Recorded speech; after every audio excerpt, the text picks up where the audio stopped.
World cup और हम सब हमारी ये ट्रांसमिशन वर्ल्ड टी20 के लिए जिसे प्रेजेंट किया है पेप्सी एंड लेज ने, जबकि हमारे तमाम टाइटल स्पॉन्सर्स कफीला रेस्टोरेंट, जैज, इसके साथ साथ टैक्सरात, लेनोवो, बिन एहसान builders and developers and Melbourne fine meets, thank you very much तमाम स्पॉन्सर्स, आपका बहुत बहुत शुक्रिया।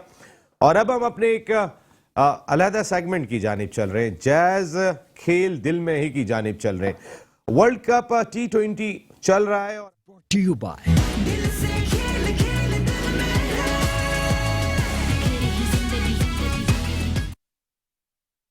वर्ल्ड कप चल रहे हैं और हम सब भरपूर अंदाज से मुकाबलों को एंजॉय कर रहे हैं। ऐसे में जैज खेल दिल में है, वो तो आप सबके साथ साथ चल रहे हैं। और ये जो सॉन्ग जैज ने खास तौर पे इस वर्ल्ड टी20 के लिए बनाया है, ये इंतहाई हाई पेस और फास्ट कट शॉट्स पर बना हुआ है।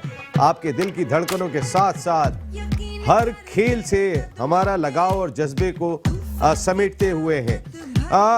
जैज के इस सॉन्ग की अगर मैं बात कर लेता हूं तो हमारी म्यूजिक इंडस्ट्री के बेहतरीन स्टार मीशा शफी, आसिम अजहर और एवा बी को भी आप इसमें देख सकते हैं। इस वीडियो के बारे में सबसे अच्छी बात यह कि आप इसमें तमाम खेल, चाहे वो क्रिकेट हो, पिट्टू ग्राम हो, बंटे या जैवलिन, सब देख सकते हैं। और सबसे अहम जुमला जो स्पोर्ट्समैनशिप के बारे में कहा गया है वो है, खेल की वजह से हार जीत नहीं, खेल तो जिंदगी के माने हैं। सॉन्ग खेल की वजह हार जीत नहीं, खेल तो जिंदगी के माने हैं और जैज खेल दिल में है। और आपने देखा हमारे टाइटल स्पॉन्सर भी हैं जैज, ज़बरदस्त किस्म का उन्होंने सॉन्ग बनाया जिसको आपने या बल्कि सभी लोग इसको भरपूर एंजॉय कर रहे हैं। जैज की इस एफर्ट को, ज़बरदस्त सॉन्ग और भरपूर परफॉर्म किया इसमें मीशा शफी ने, आसिम अजहर ने और एवा बी ने। ज़हूर भाई आपकी जानिब आता हूँ, ये तो दोनों क्रिकेटर बैठे हुए, सारी जिंदगी क्रिकेट में इनकी गुजरी, आपके दिल में ये खेल इतना ज्यादा कैसे आया और ये शौक कैसे पैदा हुआ? जी नसीम भाई, आपने बड़ा अच्छा सवाल कर दिया आज। एक्चुअली एक दफ़ा मैं 9 साल का था, 8 या 9 ईयर्स का था मैं जब, तो हमारे वालिद साहब कहीं घास काट रहे थे। मैं मुजफ्फराबाद आज़ाद कश्मीर से ताल्लुक़ रखता हूँ जी। तो मैं 9 साल का था, तो वालिद साहब जो है वो कहीं घास काट रहे थे। तो उस वक्त मैच चल रहा था 1985 या 86 की बात है मेरे ख्याल में, जब एशिया कप हो रहा था, शारजा का मैच हो रहा था और जावेद मियांदाद ने की छक्का मार दिया। Australia cup, yes Australia Asia cup था और वो जावेद मियांदाद ने एक छक्का मार दिया। तो शोर हुआ वहाँ पे, वो चाचा और वो सब लोग घास वगैरह काट रहे थे। मैं उनके पास गया, मैंने कहा यार ये किस चीज़ का शोर है? तो देखा तो वालिद साहब वहाँ डांस कर रहे थे, तो भाई ये हुआ तो छक्का लग गया। तो मैंने पूछा ये क्या है, क्रिकेट क्या है, हो रहा है क्या है, मुझे समझाया। उन्होंने बैठ के बताया, कमेंट्री रेडियो था उस वक्त। उन्होंने मुझे आज वालिद साहब की याद आ गई, अल्लाह ताला उनको जन्नत अल फिरदौस में आला मकाम अता फरमाए। आमीन। अच्छा, वो जो है मैंने उनसे पूछा भाई ये क्या छक्का वक्का क्या लगा दिया, क्या छक्का है? मैं छोटा था, मेरे पास बैठ गया, तो उन्होंने बोला भाई आज जावेद मियांदाद ने आखिरी बॉल पे छक्का मार दिया भाई, कि मैच जीत गया पाकिस्तान और बिल्कुल हारा हुआ मैच जीत गया। सुना है कि आखिरी बॉल पे कुछ 3-4 रन चाहिए थे मेरे ख्याल में, 4 रन थे, last ball coming up, 4 run required. बड़ा मशहूर जुमला है, बड़ा मशहूर था वहाँ उस टीम में। बाद में फिर मैं वालिद साहब से डिस्कस की और देखा, रेडियो सुनता रहा आस्ता आस्ता, तो मुझे वहाँ से क्रिकेट से बे इंतहा जो है मोहब्बत हो गई। और क्रिकेट जो है मैं अपनी जान से भी ज़्यादा मोहब्बत करता हूँ। लेकिन मैं रिक्वेस्ट करता हूँ पाकिस्तानी टीम से, खुदारा हमारे पे कोई रहम खाएं, हमारे दिलों पे और हमारी जान पे और हमारे काम पे कोई रहम फरमाएं और अच्छा खेलें। खेल के आ रहे हैं, ये नहीं कि भाई जिम्बाब्वे के खिलाफ आप हार जाएं या नेदरलैंड, भाई आप लोग बिल्कुल हल्का ना समझे। नेदरलैंड टीम वो भी अच्छी टीम है और सुपर 12 में आई है, और आप लोग खेल के आ रहे हैं और भरपूर खेल खेलें, अपने प्रेशर बिल्कुल नहीं लेना और अच्छा खेल खेलें, हम भी देखें और लोग भी लुत्फ़अंदोज़ हों। तो वहाँ से ये नसीम भाई जो है क्रिकेट जो है ना, मेरे वालिद साहब ने बस मेरे अंदर शौक डाला और वहाँ से मैं ये देख रहा हूँ। नहीं ज़रूर भाई, उस मैच में मेरे ख्याल में इमरान खान भी था, रमीज़ राजा भी था, सलीम मलक भी शायद था, पता नहीं, मेरे ख्याल में याद आ रहा है जी उस वक्त यही टीम होती थी। तो उसके बाद मैंने मैच जो है ना रेडियो पे सुनना शुरू किया और सादिक भाई के दोस्त तौसीफ अहमद साहब ने सिंगल लिया था, वो सिंगल नहीं लेते तो फिर बड़ा मसला हो जाता। अकरम भी रन आउट हो गए वहाँ पे कोई, हाँ बहुत सारे हुए। लेकिन ज़हूर भाई, कश्मीर हमारा अटूट, अब आप देख कश्मीर हमारी शहर, जो आप हमें फख्र है कि हम एक कश्मीरी जवान के साथ बैठे हुए हैं। 35-36 साल हो गए इस चीज को देखने के, मुझे ये चीजें याद हैं अभी तक। नहीं और देखें ना, कश्मीर का फ्लेवर आपने यहाँ पर जो आज दिया है, यहाँ पर अभी बहुत खूबसूरत जगह आपकी मुजफ्फराबाद, जबरदस्त, और वहाँ पर भी हर जगह पे सेलिब्रेशन होती है। तो अब कश्मीर में तो सब उदास होंगे आजाद कश्मीर में कि क्या कर रही है पाकिस्तान क्रिकेट टीम। मैं इंशाल्लाह कमबैक करेगी, जैसे सादिक मोहम्मद साहब ने बताया कि पाकिस्तानी टीम वो टीम है किसी वक्त कुछ भी कर सकती है, और हमें पूरी उम्मीद है कि कल अच्छा खेल खेलेंगे और क्रिकेट को देख के क्रिकेट के हिसाब से मैच खेलेंगे। ये नहीं कि भाई हमने 200 सरफराज भाई अभी कह के गए भाई कंडीशन देखो, कंडीशन देख के खेलें और मैच की देखें तरीका कि भाई अगर 2 आउट हो गए 3 आउट हो गए कोई बात नहीं, 3 तो उनके भी 8 रन पे आज आउट हो गए न्यूजीलैंड ने, और फिलिप को 2 चांस श्रीलंका ने दिए और एक मेरे ख्याल में 3-4 रन पे उसका कैच छोड़ दिया, एक मेरे ख्याल 13-14 रन पे तो उसने फिर सेंचुरी मार दी और मैच वो अकेला ले गया। तो पाकिस्तान की तरफ से कोई ऐसा अच्छा खिलाड़ी आ जाए जो अकेला मैच को ले सकता है, आउट हो गया है कोई बात नहीं, लेकिन आप खेले बहादुरी से, खेलना है बहादुरी दब के नहीं खेलना, आखिर गेंद पे नहीं जाना भाई आज प्लीज, बड़ी आपकी मेहरबानी, हार्ट अटैक हो जाएगा हर मैच अगर आप सेकंड बैटिंग कर रहे हैं तो मैच को पहले ही खत्म कर दें प्लीज। उसको देखें कि हेडन को इसीलिए तो लाए हैं कि वो ये सिखाए कि फ्री स्टाइल क्रिकेट खेलें, जैसे मैकलम जो है ब्रेंडन मैकलम, हाँ उनका प्लेयर है, वो हमेशा ये कहता है कि डोंट वरी, हार गए तो हार गए, पार्ट ऑफ गेम, मगर फ्री स्टाइल गेम खेलें। डेविड वार्नर खेलते हैं, ग्लेन मैक्सवेल तो ये वो उनका एक कॉन्सेप्ट डिफरेंट है न्यूजीलैंड और ऑस्ट्रेलिया का, और जो उसको लेकर आए हैं हेडन को, मेरे ख्याल से रमीज राजा ने यही एक स्टेटमेंट वेगली मेरे को याद है, उसमें ऑथेंटिकली मैं नहीं कह सकता, मगर उसने यही कहा था कि इसको इसलिए लाया कि ये तरीक़ेकार जो फ्रीडम स्टाइल जो है उस तरीके की क्रिकेट खेलते हैं, देखिए वही फेयरलेस क्रिकेट जिसे कहते हैं, फेयरलेस क्रिकेट को अडॉप्ट करें हम। नहीं सादिक भाई, जो अभी सरफराज नवाज साहब बात करके गए थे कि देखिए शॉन टैट इंग्लैंड की सीरीज में भी पाकिस्तान में मौजूद थे, वो न्यूजीलैंड में भी मौजूद थे, आपने मैथ्यू हेडन को लास्ट वर्ल्ड T20 में अपना बैटिंग कंसल्टेंट रखा था और इस दफा फिर आपने बैटिंग कंसल्टेंट रखा है, मेंटोर रखा है, बैटिंग मेंटोर रखा है। कहने का मकसद है सिर्फ एक इवेंट में आप लेकर आ रहे हैं। नंबर 2, आपके पास ऑलरेडी यूसुफ जैसा बड़ा नाम मौजूद है, मुझे नहीं, मैं उनकी कोचिंग स्किल्स पे बात नहीं करूंगा, लेकिन यूसुफ की सूरत में एक ऐसा बैट्समैन जो रोल मॉडल है तमाम खेलने वाले बैट्समैनों का जो इस वक्त टीम में मौजूद है, वो कोच है। देन आपने मैथ्यू हेडन को भी रखा हुआ, कोई खिचड़ी तो नहीं पक रही है अंदर? नहीं, ये एक हमारे नए चेयरमैन रमीज राजा की एक, आपका नए हैं, ये पुराने होने वाले हैं, सुनने में आ रहा है पुराने होने वाले हैं। शहबाज शरीफ साहब भी कह रहे हैं, शुएब भाई बताएंगे, उनके दोस्त हैं, अभी पूछते हैं जी, जिस हाल में बताइएगा। मैं बता देता हूँ, गरीब का सपना, जैसे गरीब आदमी रखा। अच्छा चले, आप रमीज राजा का नाम सुन के जज्बाती हो जाते हैं, मैं वैसे ही कहती हूं। सवाल करा है आपने कि शुएब भाई बताएंगे, तो मैंने क्या, पहले मैं उनकी बात तो सुन लूं, आप बताइएगा। गरीब का सपना जो होता है ना, रात को वो क्या सोच के सोता है, सुबह अल्लाह का करे भाई, मेरे उनसे क्या लड़ाई है, मैं रमीज भाई से मेरी बहुत दोस्ती है। मैं देखें, बात हो रही है सर, आप डिलीवर क्या कर रहे हैं, ये टीम के बारे में हर आदमी कह रहा था। रमीज राजा का जहाँ तक मैं समझता हूँ कि उसका जो कॉन्सेप्ट है, उसकी जो थिंकिंग है, बड़ी एक्साइटिंग वाली थिंकिंग है कि कोई नई चीज करें, वन मैन शो नहीं, वो तो हमारे यहाँ हर chairman of any department one man show. Very good, good point sir, right. तो उसके अंदर ये नहीं है कि only Rameez is the one. नहीं, रमीज राजा क्रिकेट का पता है उनको, इसलिए क्रिकेट का पता है, उनका पता है। देखिए जरूर भाई, मैं एक बात कहता हूं, देखें इस वक्त सबसे बड़ी चीज क्या है, वर्ल्ड T20 जिस पे पूरी कौम की नजरें जमी हुई है। मैं बात ये कर रहा हूँ, आपने आप डोमेस्टिक में क्या कर रहे हैं वो सारी कौम नहीं जानती सर। आपने डोमेस्टिक में क्या किया, क्या नहीं किया। को लेकर आता है, जिस प्लेयर की वो मोटिवेशन के लिए लेके आता है, वो बड़ा प्लेयर होता है। ये छोटे मोटे प्लेयरों को रमीज राजा क्रिकेट के बारे में पता है, अच्छा है, उसको लेके एग्जैक्टली कि ये मोटिवेट करेगा, ये इनको, ये जिस किस्म की क्रिकेट खेलते हैं वहाँ पर ऑस्ट्रेलिया के अंदर, तो ये 2 सीरीज के लिए हमने उसको रखा था ताकि ही टीच। हमने तो सिर्फ वर्ल्ड T20 में लाए हम, पिछले वर्ल्ड T20 में वो तो एशिया की कंडीशन में था। अगर हम कंडीशन की बात कर रहे हैं, बात तो वो ये कि अप्रोच बदलो, अप्रोच बदलने के लिए बदलने के लिए उसको लेकर आए हैं, तो वो अप्रोच बदलने के लिए भी उसको टाइम चाहिए।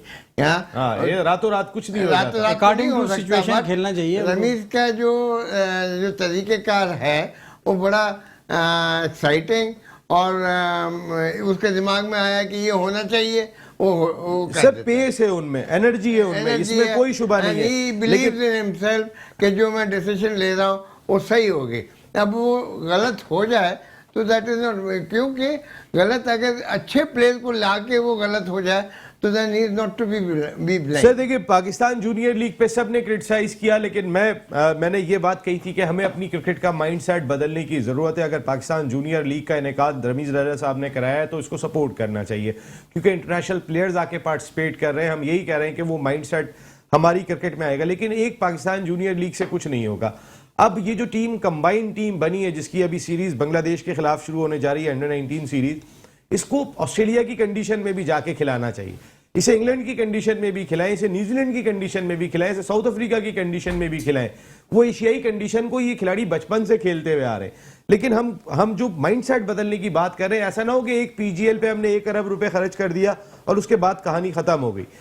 लेकिन शुएब भाई, मेन जो बात मैं कर रहा था वो ये कि कौम इस वक्त सिर्फ वर्ल्ड T20 की जानिब देख रही है। उन्हें नहीं पता पाकिस्तान जूनियर लीग क्या हुई, कौन आ रहा है, कौन जा रहा है, क्रिकेट बोर्ड की डोमेस्टिक के निजाम को कौन चला रहा है, कौन कोच बैठा हुआ है। वो ये जानते हैं बाबर आजम क्या कर रहा है, रिजवान क्या कर रहा है, जो हमारी अक्सरियत है, और उसी का प्रेशर होता है। बिल्कुल, बड़ा अच्छा सवाल है और बड़ा इम्पोर्टेंट सवाल है। देखें, अभी जैसे मोहम्मद यूसुफ की बात हो रही है, मैं लास्ट प्रोग्राम में भी बात करके गया था। मोहम्मद यूसुफ की क्रिकेट पे तो कोई शक ही नहीं है, जो क्रिकेट खेल गया, जो क्रिकेट में अपने रिकॉर्ड के नाम कर गया। अच्छा, अब जो उसका असाइनमेंट ये जो कर रहा है, ये जो उसकी जॉब है, उसके लिए ये सूटेबल नहीं था। अच्छा, और दूसरी चीज ये, अगर इसको आपने यूज अब करना भी है तो इसको टेस्ट क्रिकेट में करना था। T20 का तो इसने खुद भी नहीं खेली, इसको T20 का कोई आइडिया नहीं था। अच्छा, एक बात आपने खुद ही क्लियर कर दी, बड़ी अच्छी। सरफराज नवाज साहब कंफ्यूज थे कि 2 बैटिंग कोच की क्या जरूरत है, तो वो आपने खुद ही क्लियर कर दी कि ये तो मेंटोर है। हाँ, लेकिन मेंटोर भी है तो वो मेंटोर भी तो बताता तो होगा ना, वो बाहर से बैठ के मेंटोरिंग तो नहीं कर रहा होता। सर ग्राउंड में मैंने उनको जाके बताते हुए भी देखा, यूसुफ भी बता रहे हैं, मैथ्यू एडन भी बता रहे हैं। यूसुफ के खेलने का अंदाज टोटली डिफरेंट था, मैथ्यू एडन का अंदाज बिल्कुल मुख्तलिफ था।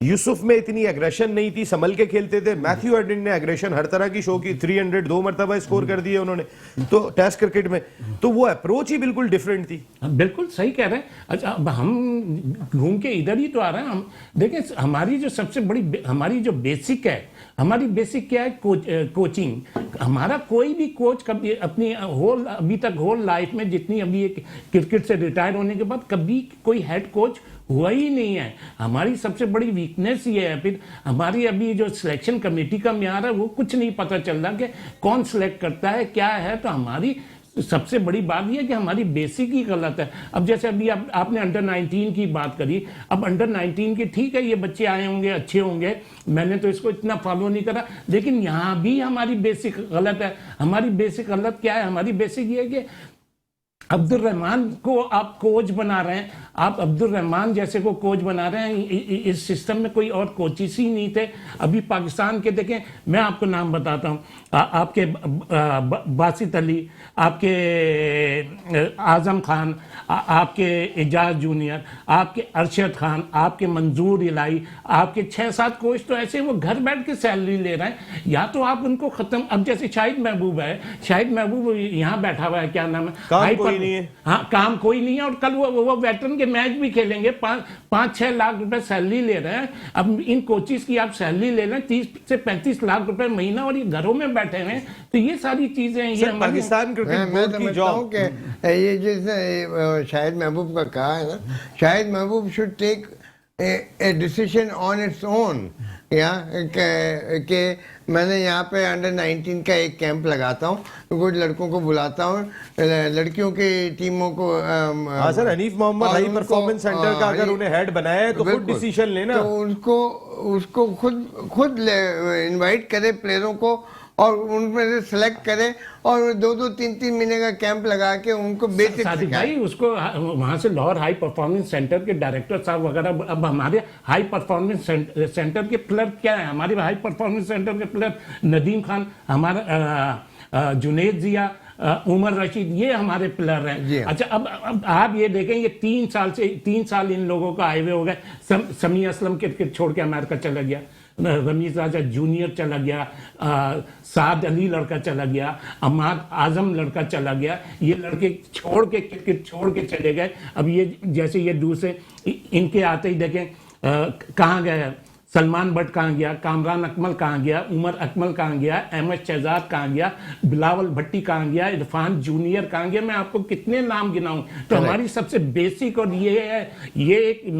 अब आप दूसरे जो कोचेज देख ले, साजिद शाह है, साजिद शाह क्रिकेट खेला हुआ है, सारी क्रिकेट खेली हुई। ये लोग कहाँ हैं? ये एक लफ्ज गंदा निकलेगा, ये हमारी बेसिक गंदा नहीं निकाली है।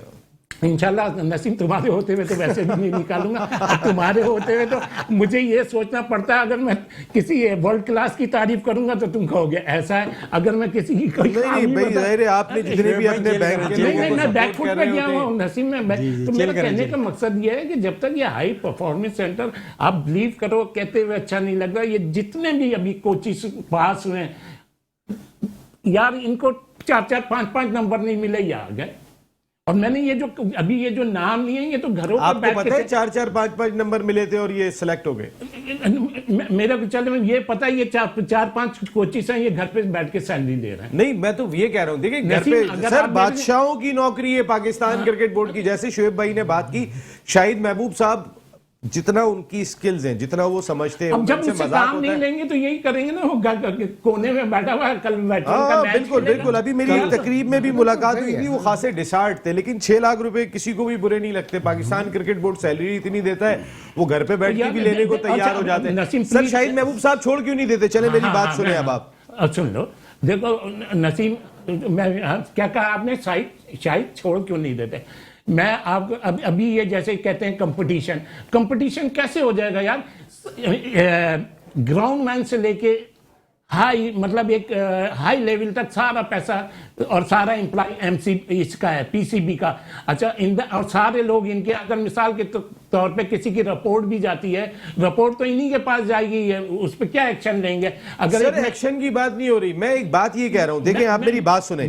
सर मेरे पास करने के लिए कोई काम नहीं है, मुझे जाया किया जा रहा है। शाहिद महबूब पाकिस्तान में तो नहीं रहते थे, उनको तो बुलाया गया है यहाँ पे। बुलाने के बाद उनके पास कोई काम नहीं है, वो 6 लाख रुपए की सैलरी में खुश है। देखिए मान लें जो बात है, पैसे इतने मिल रहे हैं ना सादिक भाई, बात ये है कि जो घर पे बैठे हुए जिन कोचिस की ये बात कर रहे हैं, वो तमाम के तमाम वो क्यों नहीं बाहर आते? भाई हमें कोई काम दो, नहीं आएंगे। वो खुश हैं कि हमें पाकिस्तान की खुश है सर। नसीम, मैं तुम्हारी बात को बिल्कुल सही कह रहा हूं, मैं ये थोड़ी कह रहा हूं। तो और खुदा की कसम, बड़ी लॉजिकली और बड़ी अच्छी बात करी है आपने, और ये वो सुन भी रहे होंगे लड़के, हो सकता है उनका हौसला भी बढ़े। लेकिन पाकिस्तान की ऐसी हिस्ट्री कहाँ मिलती है कि वो छोड़ के चला? कोई नहीं छोड़ के जाता था। यहाँ पे तो रमीज राजा साहब ने ये स्टेटमेंट दिया था कि इमरान खान साहब जिस दिन जाएंगे, कोई 1 मिनट नहीं लगाऊंगा, मैं छोड़ के चला जाऊंगा। छोड़ के कोई नहीं जाता शुएब भाई, ये बात तो सही है। जहूर भाई ये बताइए, ये कहा था ना स्टेटमेंट, ये तो याद होगा, अब इस पे भी ना कहिएगा कि उन्होंने, मुझे याद नहीं है, ये तो बहुत मशहूर स्टेटमेंट है उनका। जहूर भाई ये बताइएगा कि ये जो बात हो रही है कि मैथ्यू हैडन सिर्फ एक वर्ल्ड T20 के लिए आके ज्वाइन करते हैं। पाकिस्तान के यही बैट्समैन जो है वो इंग्लैंड के खिलाफ सीरीज जरूर हारे थे, लेकिन ऑन एंड ऑफ बाबर भी परफॉर्म कर रहे थे, रिजवान भी परफॉर्म कर रहे थे। फिर न्यूजीलैंड में हम ट्राई सीरीज जीते, वहां पे भी मैथ्यू हैडन नहीं थे। वो सिमिलर टाइप ऑफ पिचेस थी जो ऑस्ट्रेलिया में, वो न्यूजीलैंड में भी थी। तो क्या कोई फर्क पड़ा? कि जाहिर है अब यूसुफ के, देखें क्रिकेटर्स में एक अना तो होती है कि मुझसे ज्यादा कौन जानता है, ये हर आदमी में फीलिंग होती है जब वो काम करके आ रहा होता है। ये कहीं हमारे खिलाड़ियों को डिस्टर्ब तो नहीं कर रही? नहीं, हमारे पास क्रिकेट के टैलेंट में कोई कमी नहीं है। पाकिस्तान के पास बड़े मायनाज लोग बैठे हुए हैं यहाँ पे, बाहर से कोचेस लाने की ज़रूरत नहीं है, पाकिस्तान के अंदर ही सब कुछ मौजूद है माशाल्लाह। और पाकिस्तान की टीम इस वक्त वर्ल्ड में टॉप पे चल रही है, ऐसी कोई बात नहीं। असल में मैं आपको बताऊँ, ये जो ऑस्ट्रेलिया में वर्ल्ड कप शुरू हुआ है ना, इसमें सब टीमों के लिए वबाल जान बना हुआ है। ये आपको मैं बता दूं, आज के जो मैचेस देखे हैं मैंने, या पिछले मैचेस देखे हैं, सारे खिलाड़ी लड़खड़ाए हुए हैं। ये हमारे कोई खिलाड़ी ओपनर की बात नहीं है, रिजवान और बाबर की।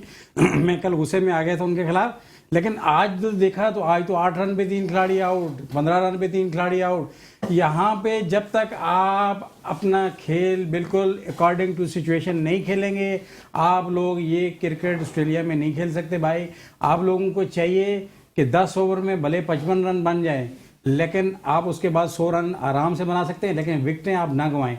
आपकी जो शुरू की 3-4 विकेटें गिर गई, आपके ऊपर प्रेशर गया और लास्ट तक फिर आखिरी बॉल तक प्रेशर चला जाता है। मेरी आप लोगों से दरख्वास्त है कि आप लोग पहले जो ओपनिंग पार्टनरशिप है उसको अच्छा बिल्ड करें, 50-60 रन वाले 8 ओवर में बनाएं, 9 ओवर में, 10 ओवर में बना लें, कोई मसला नहीं है। जैसे फिल्म ने आज खेला, 120 बना रहे होंगे 20 ओवर में, थोड़ा सा तो खुल के खेलने नहीं, दें। इंशाल्लाह 10 ओवर आप एक तरफ कह रहे हैं बहादुरी दिखाओ, दूसरी तरफ कह रहे हैं 10 ओवर में 60 रन बना लें। बात ये है कि ये जो ग्राउंड है ऑस्ट्रेलिया का, बहादुरी होती है। इसमें ऑस्ट्रेलिया के ग्राउंड में ये एक हमारे लिए नहीं, सबके लिए मसला पड़ गया। फिलिप्स के लिए खड़ा होना मसला होगा, ये रोजो के लिए मसला। एलेन जिस तरह फिलिप्स भी सर 2 कैच छोड़े और इजी कैच बिल्कुल हाथ से ड्रॉप करके नीचे फेंक दिया, और वो भी मेरे ख्याल में 80-90 सादिक भाई अभी आप कुछ भी नहीं बोलेंगे, मैं आपको बिल्कुल कह रहा हूं, क्योंकि मुझे ब्रेक लेना है यहाँ पे, मुझे ब्रेक के लिए जाना होगा।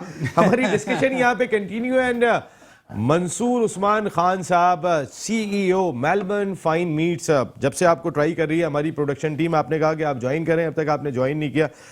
वहां पे वाकई में 4:30-5 बज रहे होंगे इस वक्त मेलबर्न में, लेकिन आए ना कुछ थोड़ी सी तो आपसे बात करेंगे। मेलबर्न का माहौल कैसा है वो आपसे हम जानेंगे, और ब्रेक ले रहा हूँ, ब्रेक के बाद वापस आते हैं। तो अब पाकिस्तान की हतमी 11 रुकनी लाइनअप पे हम बात करेंगे। शाहीन शाह अफरीदी के हवाले से भी क्वेश्चंस दिखाई दे रहे हैं, क्या हसनैन को होना चाहिए, या सरफराज साहब बोल के गए कि शाहीन शाह अफरीदी से नया गेंद ज्यादा करा लो। ब्रेक के बाद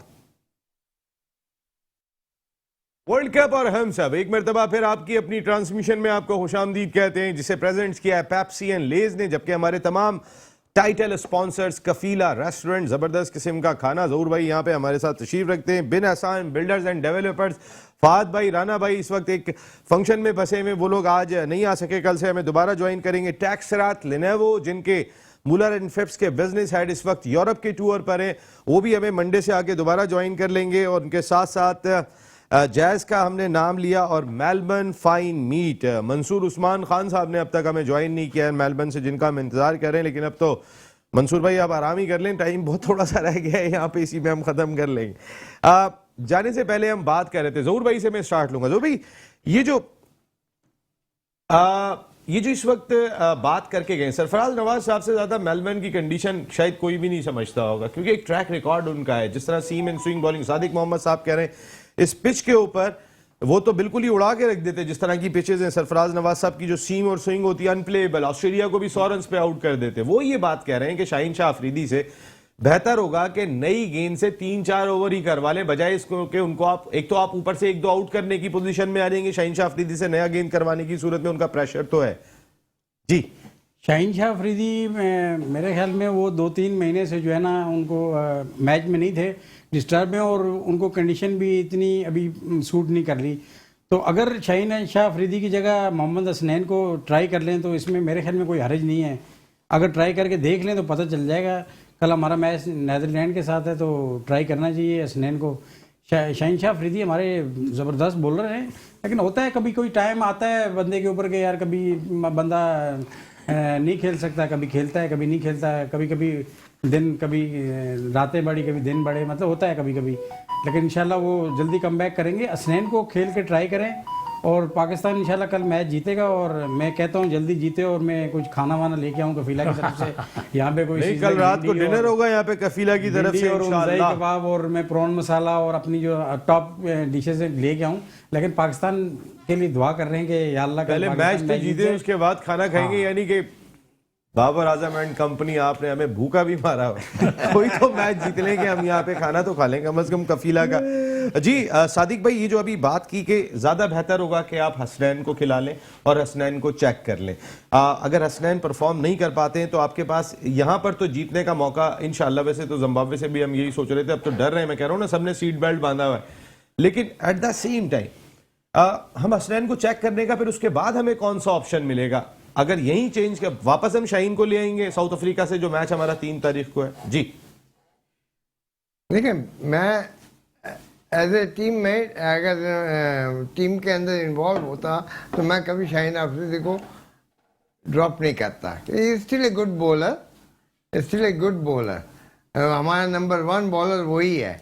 और आप उसको जब आप निकाल देंगे तो जो थोड़ा बहुत फास्ट बॉलर की दहशत दूसरी टीमों पे होती है, जैसे कि बोल्ट की है, या ऑस्ट्रेलिया के बॉलर्स हैं, उनमें से कोई क्यूमिंग्स को निकाल दे या हेजलवुड को निकाल दे, तो जो दूसरी ऑपोजिशन जो है वो बेहतर फील करती है कि ये बॉलर नहीं है, ये बड़ा डेंजरस बॉलर था। अभी भी शाहीन अफरीदी जो है वो इनके लिए, सबके लिए बेस्ट बॉलर है। थ्रेट तो है, नाम तो उसका जितना थ्रेट बड़ा तो है। खतरनाक जब जिसके पास थ्रेट होगी उसको अपनी टीम जो है कुछ सर्टेनिटी प्लेयर होते सर, हमारे लिए भी थ्रेट बने हुए हैं अब वो। फॉर एग्जांपल आप बाबर को आप कैसे ड्रॉप कर सकते हैं? नहीं कर सकते। इसी तरह शाहीन को नहीं ड्रॉप कर सकते। सर, बाबर को नहीं ड्रॉप कर सकते तो नहीं, बाबर को मैं एक इंजरी example के दे रहा बाद हूं। तो नहीं आ रहे। नहीं, मैं एक एग्जांपल दे रहा हूं आपको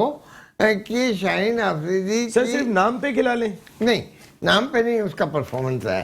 सर परफॉर्मेंस के अगर आप इंडिया का मैच देखेंगे तो जहां से शाहीन शाह अफरीदी को पड़े वही उसके मैच पास चेंज हो गया। परफॉर्मेंस को अगर आप भूल रहे हैं और ये सर दो मैं पास्ट को performance तो के कभी ऊपर जिंदगी में नहीं selection भूल रहा कर हूँ, मैं करंट शाहीन शाह अफरीदी की बात कर रहा हूँ जो मैच करंट प्रैक्टिस के बगैर अफरीदी लग की रहा है। बात कर रहा हूँ मैं। मगर ये है कि अब हम जितने भी प्लेयर्स जितने बार टीम में सेलेक्ट होते हैं वो पास परफॉर्मेंस पे भी होते हैं। जैसे कि इंग्लैंड के खिलाफ हमने अच्छा खेला, ऑस्ट्रेलिया के खिलाफ हमने अच्छा खेला, ऑस्ट्रेलिया के खिलाफ इन्होंने बॉलिंग अच्छी की या फील्डिंग अच्छी की या बैटिंग अच्छी की, स्पिनर्स ने अच्छी बॉलिंग की, तो वो पास परफॉर्मेंस ज़रूरी नहीं है कि वो हर जगह पे वो शाइन करेगा। तो बिल्कुल ये ठीक है, is part of shine her game। जगह शाइन नहीं करेगा, ये आपका मुझे ओपिनियन आ गया, लेकिन नाम इतना बड़ा है, नाम थ्रेट है भी है। शाहीन शाह अफरीदी एक वर्ल्ड क्रिकेट के लिए एक थ्रेट है, बैट्समैनों के लिए नया गेंद जो करते हैं, Exactly। ये कहना है सादिक भाई का। लेकिन क्या वो स्टिल और जो इंजरी के बाद आए वो मैच प्रैक्टिस भी उनकी उस तरीके की दिखाई नहीं दे रही है। आपने देखा कि जिम्बाब्वे के खिलाफ 40 रन बन गए थे, उसको रेस्ट इसीलिए शुरू में। कराया गया था। सर रेस्ट थोड़ी कराया गया था सर, वो इंजरी के बाद आ रहे थे। टू मेक श्योर भाई एक कोई अच्छा बॉलर होता है, उसको अगर वो एक हफ्ते के बाद वो कहता है कि हाँ मैं फिट हो गया हूँगा, तो नेचुरली वो जो जिसको खिलाया है वो ऑटोमेटिकली ड्रॉप हो जाता है, दूसरा अंदर आ जाता है। सर वो मैं confirm बिल्कुल player आ आपकी बात जाता है। बिल्कुल आपकी बात मैं बिल्कुल ऐसा आपका नहीं पॉइंट होता। बिल्कुल पॉइंट आ गया। हमने हसनैन के साथ खेली, हमने न्यूजीलैंड में सीरीज जीती। हसनैन हमारे उस सीरीज के अंदर खेलते हुए दिखाई दिए थे, न्यूजीलैंड में हम ट्राई सीरीज जीतने में कामयाब हो गए। ऑस्ट्रेलिया में आके हम स्ट्रगल कर रहे हैं। मैं सादिक भाई की बात से 200% मुत्तफिक हूं कि शाहीन शाह अफरीदी एक नाम है, एक थ्रेट है, लेकिन मैं फिर उनकी करंट परफॉर्मेंस की रोशनी में आपके साथ आऊंगा। हमारे पास फिर चेक करने का टाइम नहीं है, ये हमारे पास लास्ट मैच है चेक करने के लिए क्या हसनैन ने कैसी गेंदें की कैसी नहीं की, क्योंकि साउथ अफ्रीका के बाद हम कोई एक्सपेरिमेंट नहीं कर सकते कि हसनैन अगर खुदा ना खास्ता शाहीन शाह अफरीदी को इस मैच में रन हो गए या वो रिदम में दिखाई नहीं दिए तो हम साउथ अफ्रीका के खिलाफ मैच में चेंज नहीं कर सकेंगे। जो हम करना है हमने इसी मैच में करना है। यस, देखें जी नसीम, आपका सवाल तो बहुत अच्छा है। सबसे इम्पोर्टेंट चीज़ जो है जो सिर्फ शाहीन, अगर शाहीन फिट है, कोई इंजरी नहीं है, शाहीन को खेलना चाहिए। अच्छा, अब एक बात अभी बहुत अच्छी आपने बोली, ये मैच भी हमारे लिए इतना इम्पोर्टेंट नहीं है। सबसे इम्पोर्टेंट मैच और जहां हमें काम आएगा शाहीन, वो है साउथ अफ्रीका वाला मैच। अच्छा, फिर दूसरी चीज़ ये, हमें शाहीन से एक एडवांटेज और है, अब शाहीन बैटिंग भी अच्छी करने लगा है, तो मैं नहीं समझता कि शाहीन को मतलब इस बेस पे ड्रॉप करेंगे आउट ऑफ फॉर्म है। हाँ, इंजरीज है तो आप उसको ड्रॉप कर सकते हैं, अदरवाइज मकसद आउट ऑफ फॉर्म खिला लें। नहीं तो आउट ऑफ फॉर्म कहाँ है नसीम? अभी उसने 8 ओवर करे, 8 ओवर में 3 या 4 ओवर तो उसके मैडिन है। नहीं, मैडिन नहीं है सर, मैडिन ओवर नहीं है इसमें कोई भी। मैडिन ओवर से मुराद ये आप टोटल कैलकुलेट करें ना, एक में उसकी 12 गेंदे डॉट हैं, एक में 7 गेंदे डॉट हैं। मैं इस तरीके से कह रहा हूँ 3 ओवर हो गए। हाँ। अच्छा, दूसरी चीज ये जो अभी लास्ट मैच में उसको चौके पड़े थे तो वो गैप में गए थे, वो थोड़ा और खूबसूरत आगे गेंद कर दी थी उन्होंने, आगे लेंथ आगे रखी थी सर, ऑफ वाली गेंद टेक्निकली साउंड रखी थी ताकि उसका बॉल स्विंग हो, लेकिन राइट हैंड बैट्समैन के लिए। प्लीज देखें, वो टेक्निकली साउंड थे। अगर कोई अंगा पंगा होता वो स्लिप मार देता। एक चीज, हाँ, एक चीज से मैं इत्तेफाक करता हूँ, सादिक भाई की भी और सरफराज ने भी बोला था। हाँ, अगर आप ये समझते हैं कि कोई ऐसा है तो आप उससे 3 ओवर कंटिन्यू करा लें, अदरवाइज मैं नहीं समझता कि कोई और ये यानी पुराने बॉल पे उनको ना लाएं तो ज्यादा बेहतर होगा। मैं आपको आप कहने के दूसरे बॉलर जो हैं नसीम शाह ने क्या किया, या रऊफ ने सबसे जो कामयाब बॉलर है वो रऊफ ही है ना, रऊफ है, बिल्कुल है ना। अब उसके अलावा बाकी दूसरे दो बॉलर हमारे पास हैं, उन्होंने कितने। सर वसीम ने अच्छी बॉलिंग की है, आपके बाकी बॉलर्स ने, नसीम शाह ने बहुत अच्छी बॉलिंग की है। आज नसीम शाह ने एक में 20 रन दिए, 21 रन दिए। अच्छा, वसीम के लिए एक और साइन है, वसीम को ये वाइट बॉल पे कंट्रोल करना पड़ेगा, वाइट बॉल पे वसीम को कंट्रोल, और हवा में तीर भी नहीं चलाने जो बल्ले से चला रहे हैं, और क्या है। हाँ वो तो उसकी वजह से जिम्बाब्वे के खिलाफ मैच फंस गया। जहूर भाई अब आप जरा आज 11 रुकनी टीम को बैटिंग ऑर्डर के साथ बताना है आपने, जो आपके जहन में कि मैं इस बैटिंग ऑर्डर के साथ ये 11 रुकनी टीम जाना चाहूंगा। स्टार्ट है सर आपका टाइम। जी बिल्कुल, ये पहला बैट्समैन आ गया रिजवान, फखर जमान, और उसके बाद जो है इसको भेजें, इफ्तिखार को भेज दें, शान, हाँ उसके बाद शान, उसके बाद बाबर आजम को आना चाहिए। इफ्तिखार 3 पे आए, शान 4 पे आए, 5वें पे इसको भेजे बाबर आजम को, 6 पे नवाज है, नवाज, और 7 पे शादाब है, शादाब, और 8 पे जो है शाहीन अफरीदी आ रहा है मेरे ख्याल में, ऐसे ही है। शाहीन अफरीदी आ गया। शाह है उसके बाद। आप हसनैन के हक में थे, आप अपनी बात करें। आप हसनैन ये सही कह रहे हैं कि उसकी एक दहशत है, शाहीन दहशत पे खिला लेना रखना चाहिए, क्योंकि आगे हमारे पास बिल्कुल टाइम नहीं है। अगर हम इसमें अगर हसनैन को ट्राई करते हैं तो फिर सर पहले मैं फिर बार याद दिला रहा हूँ आपको, हम बाद में हसन अली को याद करते रह गए थे। वर्ल्ड T20 जो पिछला सेमीफाइनल हारे थे, मैं बार वो पॉइंट रेस कर रहा हूँ। शाहीन शाह अफरीदी मेरे मुल्क का बहुत बड़ा हीरो है, बिल्कुल मेरे मुल्क का बहुत बड़ा नाम है, और शाहीन शाह अफरीदी के लिए हम डिस्कस कर रहे हो। ये बड़ी ऑकवर्ड सी बात लगती है, लेकिन दुनिया में जब कोई खिलाड़ी 4-5 महीने के गैप के बाद आता है और नी इंजरी के बाद आता है, देखें वो सरफराज नवाज साहब ने एक पॉइंट बड़ा अच्छा रेस किया था कि वो 2 रन भी भाग के हो सकते थे, लेकिन चूंकि वो 100% फिट नहीं था, उसने चांस नहीं लिया, वो मजीद इंजरी की जानिब जाना नहीं चाहता। बस ये शोएब भाई ने यही बात की, अगर वो फिट हैं तो खिलाएं, अगर फिट नहीं है तो उनको खिलाने की कोई जरूरत नहीं है। शोएब भाई ने बिल्कुल सही बोला है, अगर फिट हैं तो खिलाएं, उनको नहीं है तो ना खिलाएं, फिर हसनैन को खिला लें। बाकी टीम आपकी ठीक है, फिटनेस तो वही बताएगा ना, फिटनेस तो सर हमारे यहाँ तो हर खिलाड़ी कहता है कि मैं बेहतरीन फिट हूँ। देखिए तो ये हमारा एक सिस्टम है, ना तो हम ऑस्ट्रेलिया है ना इंग्लैंड है कि वहां पे जो है वो ग्लेन मैक्सवेल, आपके पास ग्लेन मैक्सवेल जो बात कहता है कि सर मैं इस वक्त, मेरा दिमाग इस फ्रेम ऑफ माइंड में नहीं है, मैं क्रिकेट छोड़ रहा हूँ। बेन स्टोक्स कहता है ये पाकिस्तान में नहीं होता सर, पाकिस्तान में कोई टीम से जगह नहीं छोड़ता। हाँ ये सच्चाई है, वहां पे लोग ये फैसला करते हैं सर मैं सही फ्रेम ऑफ माइंड में नहीं हूँ, मैं अभी नहीं खेलना चाहता। हमारे यहाँ, हमारे साउथ एशिया के अंदर कोई भी नहीं छोड़ता। सादिक भाई आपके 11 और बैटिंग ऑर्डर। मैं देखें रिजवान, फखर जमान, रिजवान फखर, और 3 नंबर पे मैं, अगर तो 1 ओवर रह गई है, 1 ओवर रह गई है पावर प्ले की, ठीक है, तो मैं इफ्तिखार को इस्तेमाल करूंगा 3 पे, ठीक है, और उसको कहूंगा कि ये 1 ओवर के अंदर तुमने 2 छक्के मारने या 12 रन करने या 13 रन करने, थोड़ी लगे होंगे ये नहीं, उसको आप इंस्ट्रक्शन उसको मिलेगी कि तुमको 3 नंबर पे इसलिए भेज रहे हैं कि जाके आप अपना जो पावर प्ले के अंदर उसका इस्तेमाल करें। अगर तो वो 3 बॉल पहले कोई आउट होता है 6ठी ओवर के 5.3 ओवर्स के बाद, फिर आप रेगुलर बैट्समैन भेजें, जो क्या कहते हैं शान मसूद, और 4 नंबर पे फिर आपका बैटिंग ऑर्डर अकॉर्डिंगली बाबर आ गए, 4 पे बाबर आ गया, 5 पे इफ्तिखार आया, फिर शादाब, नवाज, और ये है नवाज। शादाब नंबर 4 पे नहीं जाएगा। वसीम जूनियर को क्या हमें शाहीन शाह अफरीदी से ऊपर बैटिंग करानी चाहिए? नहीं, जिस तरह की बैटिंग हमने देखी है वसीम की, मैं दोनों एक ही किस्म के हैं। जब उनकी बैटिंग आती है तो यानी कि उसके अंदर कोई जिसके पास अकल ज्यादा होगी उसको भेज दें। 4 या 5 है। आपको किसमें अकल ज्यादा लग रही है? किसको भेज दें? जिसकी में अकल ज्यादा होगी उसको भेज किसमें लग रही है आपको अकल? आप तो टीम मैनेजमेंट का भी माइंड पढ़ लेते हैं, तो आपको अकल किसमें ज्यादा लग रही है? आपने अभी कहा कि जो टीम सोच रही है, जो टीम सोची, मैं उनके साथ बैठता, अकल किसमें ज्यादा है? मैं उनके साथ बैठता तो मैं बता देता। अच्छा आप शोएब भाई आपके 11 बताइएगा प्लीज। मेरे 11 रिजवान, बस बाबर आजम, फिर रिजवान, फिर इफ्तिखार, फिर रिजवान। नहीं अच्छा बताइए क्या बता रहे थे आप जी? रिजवान, बाबर आजम, दोनों ओपनर हैं, दोनों ओपनर हैं। आपका शान मसूद, उसके बाद फ्लोटर, शान मसूद के बाद फ्लोटर, कंडीशन के हिसाब से, ओवर्स के हिसाब से कितने ओवर बचते हैं उसी हिसाब से बैटिंग ऑर्डर। फखर जमान को आप इन कर रहे हैं टीम में? अगर फकर फिट है तो फकर को खिलाना चाहिए तो किस नंबर पे? वो फ्लोटर हिट आउट। मकसद है कि Condition। ओपनर नहीं बदलेंगे आप? मेरी सोच ये इस वक्त यानी ओपनर बदलने का टाइम नहीं है, आप ये समझते हैं? मेरी सिंपल सी सोच है, ये 3 मेरे बैटिंग ऑर्डर है, अगर ये 10-12 ओवर खेल लेते हैं उसके बाद फ्लोटर। बिल्कुल ठीक है। सब लोगों की टीमें हमारे सामने आ गई है यहाँ पर और सब तकरीबन काफी हद तक मुत्तफिक दिखाई दिए, लेकिन सादिक मोहम्मद साहब, सरफराज नवाज साहब, जहूर भाई, इन तीनों का कहना यह है कि आप ओपनिंग डिपार्टमेंट में चेंज करें।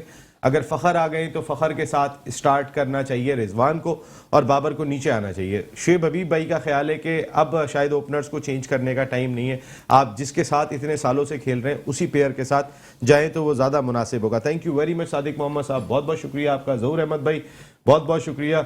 कश्मीर पाकिस्तान का टू टंग, कश्मीर जिंदाबाद, मुजफ्फराबाद जिंदाबाद, and thank you very much शेब हबीब भाई, आपका बहुत बहुत शुक्रिया। तो फिर यहाँ पे आपसे इजाज़त लेने का वक्त है।